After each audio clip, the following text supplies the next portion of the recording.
Top quality और consistent performance के लिए सिर्फ सिल्वर पंप नाम याद रखना। પ્લેન ક્રેશનો વિડીયો શૂટ કરનારો એક યુવક પણ સામે આવ્યો છે। પહેલીવાર પ્લેન જોઈને યુવકે આ વિડીયો ઉતાર્યો હતો। યુવક અરવલ્લીનો રહેવાસી છે, જે આર્યન નામનો યુવક પરીક્ષા માટે અમદાવાદ આવ્યો હતો। પ્લેનને નજીકથી જોતા આર્યને તેનો વિડીયો ઉતાર્યો હતો। લક્ષ્મીનગરમાં વિડીયો શૂટ કરતી વખતે જ આ દુર્ઘટના સર્જાઈ ગઈ। આર્યનના કેમેરામાં કેદ થઈ હતી ક્રેશ અને બ્લાસ્ટની આ ઘટના।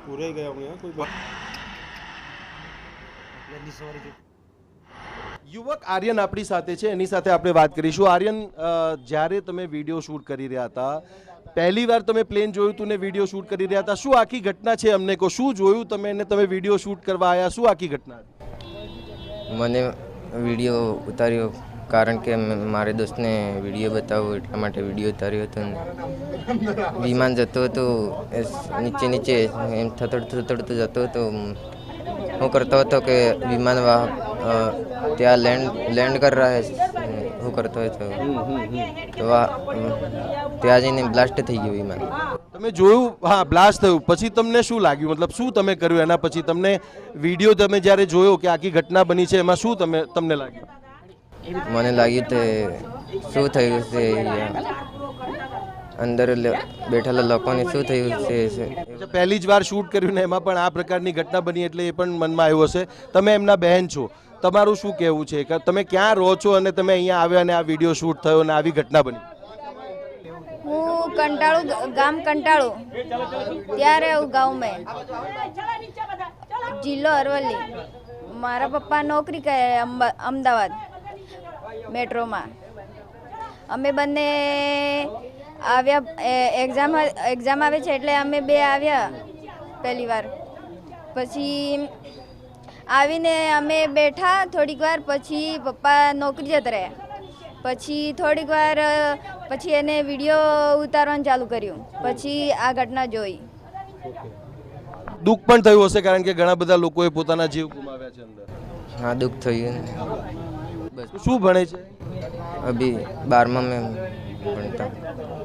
તો આપ જુઓ કે આર્યન જે છે એ પોતાની આપવીતી પણ કહી રહ્યો છે, પરંતુ જે પરિસ્થિતિ બની છે, પરિસ્થિતિ એવી હતી કે પહેલી જ વાર પ્લેન જોયું અને પહેલી જ વાર પ્લેનનો વિડીયો બનાવીને પોતાના મિત્રોને બતાવવા માટેનો એનો પ્રયાસ હતો, પરંતુ એ જ પ્લેન દુર્ઘટનાગ્રસ્ત થયું।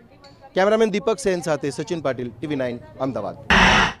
તો લક્ષ્મીનગરના કૈલાશ ઠાકોરે બે મોટી દુર્ઘટના જોઈ। 70 વર્ષના કૈલાશ ઠાકોરે 33 વર્ષ પહેલાની પણ દુર્ઘટના જોઈ હતી। પ્લેન ડગમગતું જોયું ત્યારે જ ખ્યાલ આવ્યો કે તૂટી પડશે। આ દુર્ઘટના તો બની જ, પરંતુ પહેલા જ્યારે અમદાવાદમાં પ્લેન ક્રેશ થયું હતું એ વખતના પણ સાક્ષી છે। કૈલાશબેન, શું ઘટના હતી એ વખતની? કઈ સાલમાં બન્યું હતું તમે જ્યારે? મને યાદ નથી, પણ ચારેય એરપોર્ટના ખૂણામાં અમે ઘાસ વાળતા હતા। એકા એરપોર્ટ હરાજી થતું હતું ઘાસનું, અને હરાજી થાય એટલે અમે ઘાસ વાળતા એકા ભરતા હતા। તારે બી આ ઘટના થઈ ને દાંતેડા નાખીને અમે દોડેલા જોવા વળે। તારે બી એક વ્યક્તિ બચેલો ને અત્યારે બી એક જ વ્યક્તિ બચ્યો। તારે પડ્યું તારે અમને ખબર, ને ત્યારનું અમને ખબર કે આ બલૂન ડગશે ને એટલે આ બલૂન પડવાનું, અને આ લીમડાના પત્તા છે ને ત્યાં એ લીમડાના પત્તે અડી ગયું। એ બલૂન ઊંચું કરે પણ ઊંચું જ નહોતું જતું। પહેલા જ્યારે બની હતી ત્યારની વાત કરો, અત્યારે જીવે ઊંચું જ નહોતું જતું, નીચું જ જાય। આટલે ઊંધી એન્જિન ચાલુ હતું, આટલેથી એન્જિન બંધ થઈ ગયું હતું એનું, અને સીધું ત્યાં જઈને પડ્યું। એ બલૂન અમરજ્યોત સ્કૂલે પડત, પણ વળી એના ભગવાન હારા પોસરા તે ઓફિસમાં જઈને પડ્યું ત્યાં। શું એ તો આ બધી વસ્તી મરી જાય।